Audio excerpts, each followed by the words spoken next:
భారతదేశంలో ఉండే వాళ్ళందరూ మన గ్రామాల్లో ఉండే వాళ్ళందరూ మన వైపు చూస్తున్నారు. అందరికీ మెసేజ్లు వస్తున్నాయి. మా అందరి తరఫున మీరు దర్శనం చేసుకున్నారు. మీరు టీవీ వచ్చిన ద్వారా మిమ్మల్ని దర్శనం చేసుకొని మేము మొదటి మెసేజ్లు ఉంది. ఈరోజున దేశమంతా శ్రీరాముడు పూజ ఉన్నాడు. శ్రీరాముడు పూజ ఉన్నాడు. మన పరిస్థితి ఎక్కడంటే ఆవులంత దూరంలో పెట్టుకొని దూడని ఇక్కడ కట్టేస్తే ఆ పాలు అంతగా అల్లాడే దూడ ఎట్టుంటుందో ఆ రాముడి మందిరాన్ని అక్కడ పెట్టుకొని చూడలేక మనం అడ్డుపడుతున్నాం. మనమంతా అయోధ్యలో ఉన్నారు, వాళ్ళు అనుకుంటున్నారు. దేవాలయానికి ఇంత దూరంలో ఉన్నామని మనం అనుకుంటున్నాం. దేశమంతా మన వైపు సమాజం చూస్తూ ఉంటే ఈ దేశంలో ఒకే ఒక్క వ్యక్తి తాను ఒక అశ్వమేధాన్ని చేస్తున్నాడు. ఈరోజు దేశ ప్రధానమంత్రి నరేంద్ర మోదీ గారు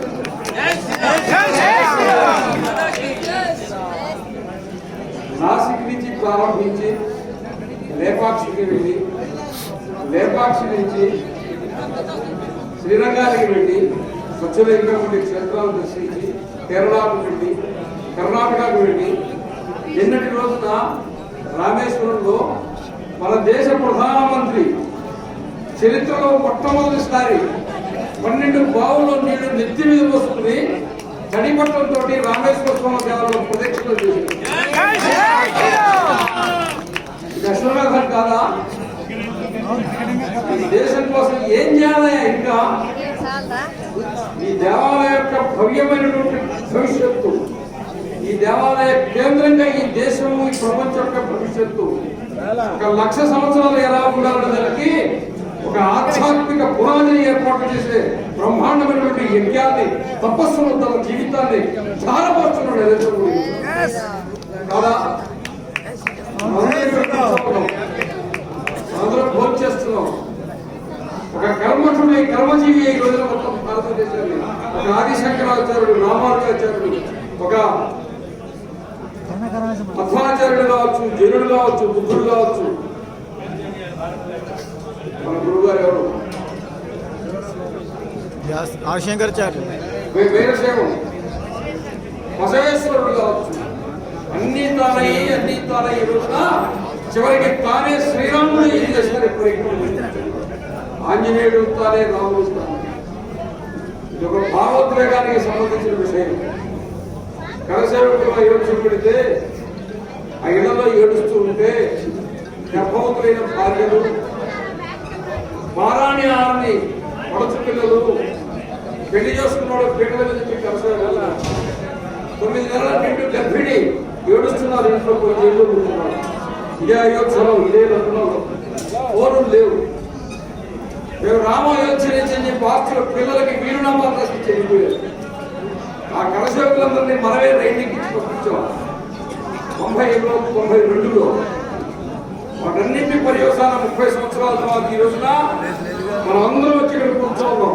అసలు చూడాలి 500 సంవత్సరాల కళంకాన్ని తొలగించి తిరిగి మరలాలో ఈరోజు ఇక్కడ రాముల వారిని తిరిగి దర్శించుకోబోతున్నాం. శ్రీరామచంద్రుడు అయోధ్యలో ప్రతిష్ఠితం కావాలంటే వారిని చంపాలా, సుగ్రీవుడిని కూర్చోబెట్టాలా, రావణాసురుడిని చంపాలా, విభీషణుడిని కూర్చోబెట్టాలా. అప్పుడే తాను వచ్చి కూర్చుంటాడు. అవునా? ఈరోజు తన దేవాలయాన్ని ఎవరు ధ్వంసం చేశారో ఆ మతానికి చెందినటువంటి యునైటెడ్ అరబ్ ఎమిరేట్స్ లో స్వామినారాయణ ట్రస్ట్ వాళ్ళు దేవాలయం కట్టిస్తే దేవాలయం ప్రతిష్ఠ అయిపోతున్నారు. అవునా? ఏ జాతి వాడు ఇక్కడ హిందుత్వాన్ని కుమ్మటి వేళతో ప్రకటించి వేస్తానన్నాడు ఆ ఇంగ్లీష్ వాడి లండన్ లో వాళ్ళ బకింగ్హామ్ ప్యాలెస్ లో రోజున బ్రిటన్ ప్రధానమంత్రిగా ఒక హిందూ కూర్చోన్నాడు. రెండో ప్రతిష్ఠ అయిపోయిందా? మొదటిది అయిపోయిందా? రెండోది అయిపోయిందా? రాముడు వచ్చి కూర్చుంటున్నాడు. యుగం మారచ్చు, ధర్మం మారదు. శ్రీరాముడి ధర్మం మారదు. ఇప్పటికైనా అర్థమైందా? కాబట్టి రామరాజ్యానికి ఎవరు భారతదేశం కాదు. రామరాజ్యానికి ఎవరు యునైటెడ్ అరబ్ ఎమిరేట్స్ లో ఉంటుంది, లండన్ లో ఉంటుంది, అటు ఇటు చూస్తే అమెరికా నుంచి ఆస్ట్రేలియా దాకా ఉంటుంది. అటువంటి రామరాజ్య స్థాపనకి సరిగ్గా 28 గంటలు ఇంకా ప్రతిష్టతోటి ప్రారంభం. ఆ కార్యక్రమంలో పాల్గొనేటువంటి సౌభాగ్యం నిన్ననే మనం అందరం కూర్చొని మాట్లాడుకుంటున్నాం. ఈ రోజున ఏమైనా మనం కొత్తగా ఇక్కడికి వచ్చామనుకుంటేది పొరపాటు. మనం అయోధ్యకు చాలా సార్లు వచ్చాం. పోయిన జన్మలో వచ్చాం, అంతకుముందు జన్మలో వచ్చాం. ఈ 500 సంవత్సరాల్లో ఎన్నిసార్లు జన్మ ఎత్తాం అన్నిసార్లు ఈ రాముడి కోసం పోరాడారు. ఆ అన్నిసార్లు యుద్ధం చేసి పోరాడేదానికి మనకు శక్తి ఎక్కడి నుంచి వచ్చిందంటే త్రేతాయుగంలో శ్రీరాముడి అయోధ్యలో కూడా మనం ఉండేది. రాముడితో మనకు ఈ రోజు సంబంధం కాదు, యుగాల పర్యంతంగా ఉంది. కాబట్టి ఆ అదృష్టంతో మనం ఇక్కడికి వచ్చాం. యావత్తు జాతి మనకైతే మన ఆంధ్రప్రదేశ్ తెలంగాణలో మన వైపు చూస్తుంది. అందరూ అక్కడి నుంచి ఒక మాట పంపించండి, ఒక ఫోటో పంపించండి, మనకి ఏదో చెప్పండి అక్కడి నుంచే చెప్పి మనకి అడుగుతున్నారు. అందుకోసం ఈ విషయాలు మనందరం ఈ వేదిక మొదటి మనం వస్తాం, ఇక్కడ నిలబడతాం, ఇంకా భజన చేసాం. ఈ రోజు రేపు మన ఇష్టం వచ్చినట్టు ఎగరదాం. అక్కడికి పోతే ధర్మాచార్యులు, ఇక్కడికి వస్తే బాణాల స్థానంలో కోతులు ఎగరదాం. జై శ్రీరామ్. ఎగరదాం. అందుకని ఇదే ఉత్సాహంతో తిరిగిపోయిన తర్వాత శ్రీరాముడు అయోధ్య చేరేదానికి ముందే రాక్షస సంహారం చేశాడు. కానీ ఆ తర్వాత కూడా ఇంకా నవనాసురుడు కుంభకర్ణుడు ముందే తెచ్చాడు. ఇట్లాంటి వాడు ఉండేది. నవనాసురుడు లాంటి వాడు ఇంకా కొంతమంది రాక్షసులు. కాబట్టి తర్వాత కూడా మన పనేమి అలుపు సొలుపు లేకుండా పని చేయవలసిన ఆగత్యం.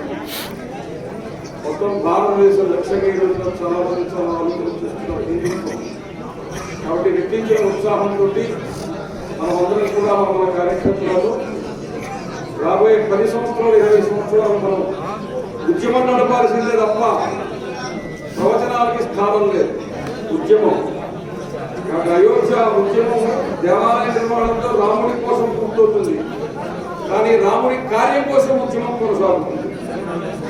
అందుకే ఆంజనేయ స్వామి వారికి ఏది ఆదేశించారో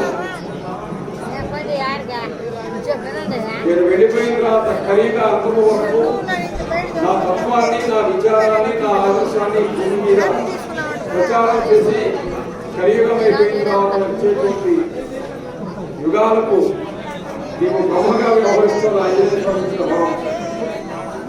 రాముడు ఆంజనేయ స్వామి ఇచ్చిన వరం చాలా లేకపోతే స్వామి. అందుకని ఆ వరం మనకిచ్చిందే. మనందరం కూడా అవసరంగా భావించి మనందరం ఉత్సాహంగా పనిచేద్దామని తర్వాత మళ్ళా అందరూ వీడియో తీయాలా మళ్ళీ పంపించాలి. విజయపాఠం అందరూ స్వామీజీలు మన సందేశాలు ఇచ్చి మనం అందరికీ విద్యార్థి బాగా ఉత్సాహాన్ని నింపి తిరిగి వెళ్దాం. జై శ్రీరామ్. జై శ్రీరామ్.